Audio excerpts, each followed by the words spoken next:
Assalamualaikum warahmatullahi wabarakatuh. La hadratin Nabil Mustafa sallallahu alaihi wasallam suci wa dhurriyyatihi wa ansarihi wa ahli baiti ajma'in. Lahum al-Fatihah. A'udzubillahi minasyaitonir rajim. Subhanal ladzina an'amta 'alaihim ghairil maghdubi 'alaihim waladdallin. Amin. Semua mu'allif hadzal kitab musyahadal ma'al. Wa man istama'a bi hadzal kitab lahum al-Fatihah. A'udzubillahi minasyaitonir rajim. Subhanal ladzina an'amta 'alaihim ghairil maghdubi 'alaihim waladdallin. Bismillahirrahmanirrahim. Faslun utawi iki ku fasal suci fi khisalil fitrati ing dalem mertelaken pira-pira tingkah kedadeane Ibnu Adam. Jadi fasal ini menjelaskan tentang apa saja yang seharusnya dikerjakan oleh orang karena untuk membedakan antara manusia dengan yang lain. Jadi ini perkara-perkara yang sifatnya ada sebagian sunat, ada sebagian yang wajib sebagai pembeda, maka dikatakan khisalul fitrah. Yusannu den sunataken apa asiwaku siwakan fi kulli halin ing dalam saben-saben tingkah. Yang pertama kita disunatkan untuk bersiwak fi kulli halin sewaktu-waktu. Jadi bersiwak ini juga termasuk khisalul fitrah bagi Ibnu Adam. Untuk yang lain tidak mungkin. Lil ahadisi krana pira-pira hadis al kasirati kang akeh apa ahadis. Jadi bisa dilihat di hadis-hadis yang membahas tentang wudu, yang membahas tentang sifat di sana banyak sekali. Makanya dikatakan hadis kasirah as-sahirati kang masyhur apa ahadis. Sebenarnya siwakan itu sama dengan kita menggunakan sikat, hanya saja karena ini berlakunya zaman dahulu, sementara dahulu belum ada sikat, maka dinamakan siwak sejenis. Jadi apapun yang kita gunakan nanti itu sifatnya sunat kalau memang fungsinya untuk membersihkan gigi. Jadi tidak dibiarkan untuk tidak diatur, tapi juga tetap diatur. Bahkan di sini disunatkan. Walau akala, lamun mangan sapa man najisan ing najis, ini seumpama wajaba mongko wajib apa izalatu dusumatihi ngilangaken regete cangkeme man bisiwakin kelawan siwak au ghairihi. Ini sifat yang sifatnya wajib, sejenis siwakan tadi. Kalau kita kebetulan makan sesuatu yang najis, walaupun itu tidak disengaja, maka kita diwajibkan untuk menghilangkan bekas-bekas najisnya. Jadi harus bersih. Karena kalau masih tertinggal di dalam mulut, maka hukumnya tetap najis. Dibersihkan, apakah itu pakai sikat kalau sekarang, bahkan pakai yang digunakan untuk membersihkan ketika kita makan sate itu juga bisa. Yang penting semua harus dibersihkan. Bisiwakin au ghairihi, itu ketentuannya. Wa yata'akadu lan dadi kukuh apa siwak, maksudnya kesunatannya itu menjadi kuat lil wudu'i krana wudu. Wa tayammumi lan tayamum li khobarin krana hadis fihi ing dalem siwak. Demikian pula siwakan juga kita harus kerjakan yang hukumnya sunat muakkad ya ta'akkadu apabila kita setelah berwudu atau tayamum. Jadi pahalanya lebih besar. Wa yata'akkadu lan dadi kukuh apa siwak inda iradati sholati ing dalem nalikane ngarepaken sholat. Likulli ikhramin, kedua saben-saben takbiratul ikhram. Demikian pula pada saat kita akan melakukan sholat, kita juga tetap disunatkan untuk bersiwak. Sangat besar sekali faedahnya. Bahkan kalau kita bisa melihat dalam keterangan suatu hadis, perbandingannya sholat yang memakai siwak dan tidak memakai siwak itu sama dengan 1:70. Jadi kalau kita sholat sunat misalnya tidak menggunakan siwak sebelum sholat, dengan kita sholat menggunakan siwak terlebih dahulu, itu perbandingannya sama dengan sholat 1 kali dengan sholat 70 kali. Itu perbandingan yang sangat besar.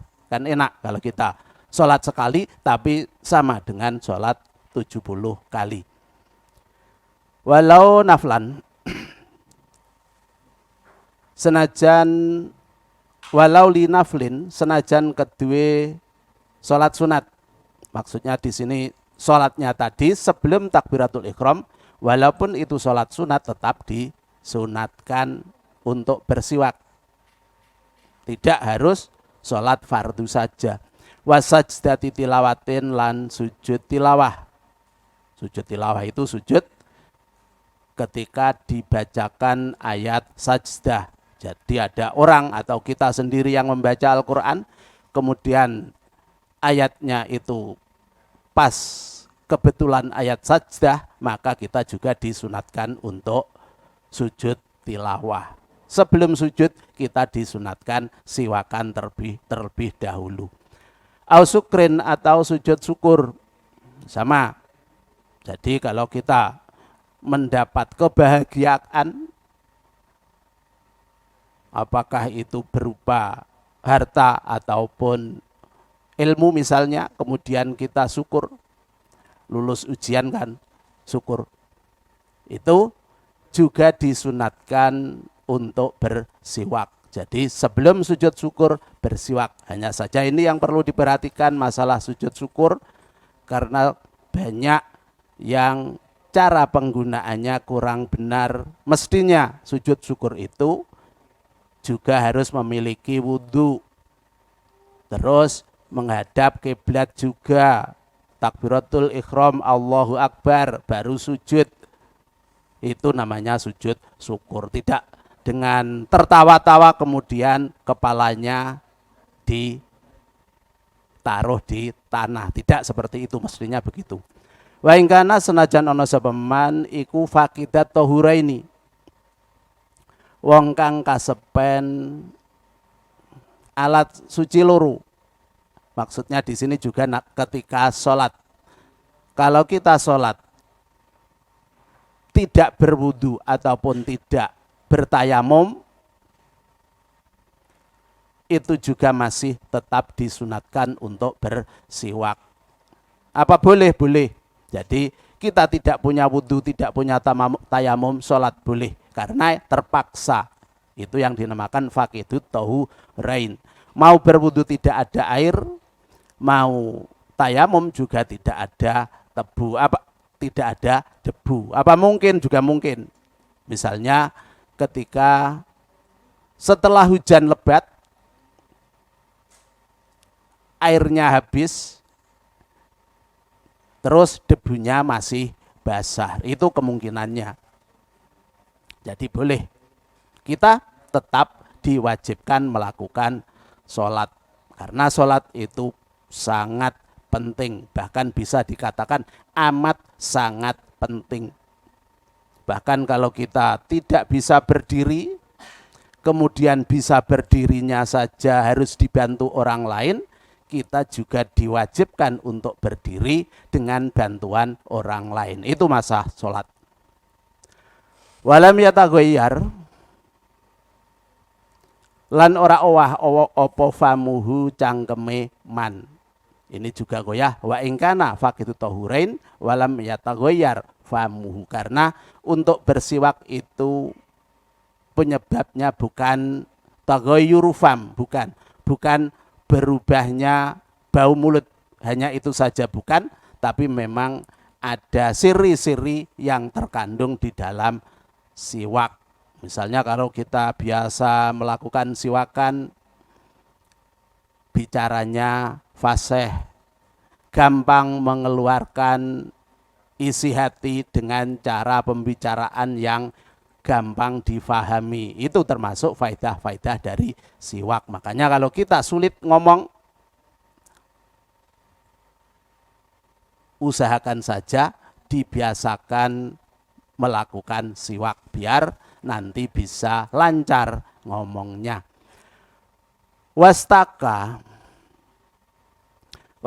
lan siwakan sapa man lil wudu'i krana wudu. Ini penyebab kita melakukan siwak yang sifatnya tadi sunat muakkad kalau wudu.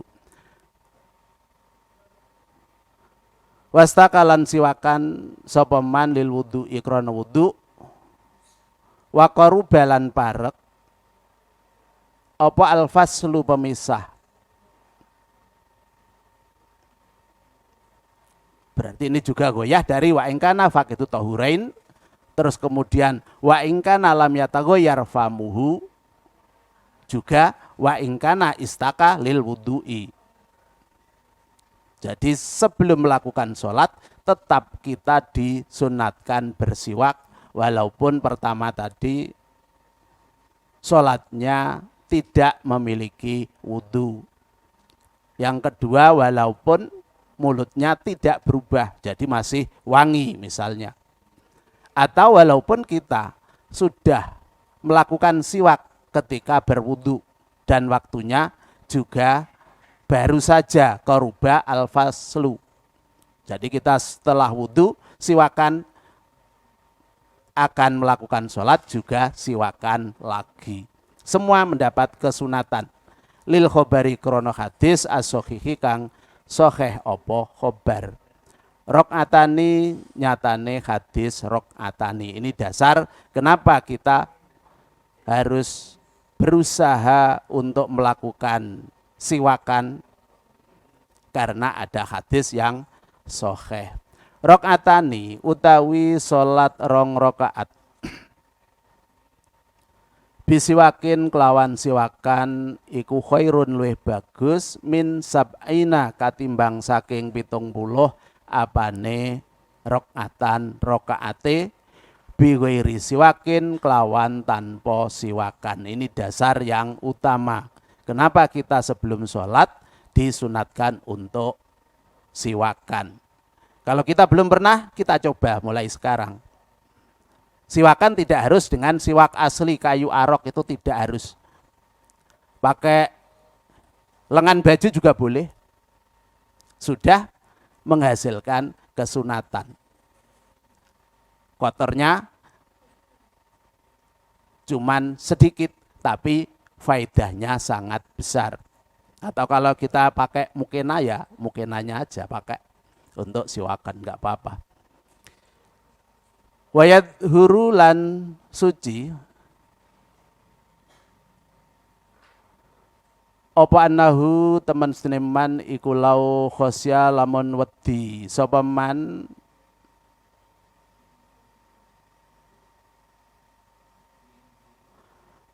wayat haru, begitu berarti bukan ya payat huru. Wayat haru lan pertelo apa annahu teman seneman iku lau khosya lamun wedi sapa man tanajasa famihi ing dadi najise cangkeme man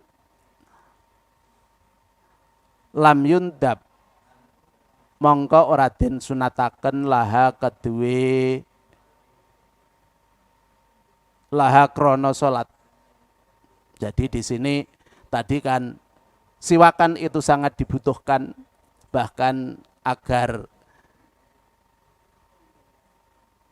fadilahnya besar, itu kita berusaha untuk melakukan siwak setiap melakukan sholat. Tapi kalau melakukan sholat itu menimbulkan mulutnya najis, tanajjasa famuhu, maka lam yundab, tidak disunatkan. Karena mungkin misalnya orangnya sensitif gusinya. Jadi kalau terkena benda yang keras mudah mengeluarkan darah. Itu jadi najis, makanya tidak disunatkan. Berarti yang disunatkan ini orang-orang yang gusinya sehat. Wanahu lan temen seniman iku lau tadzakkara lamun eling sapa man fiha ing dalem salat. Anahu ing temen seniman iku tarokahu tinggal sapa man ing siwak. Tadarokahu mongko nyusulana sapa man ing siwak.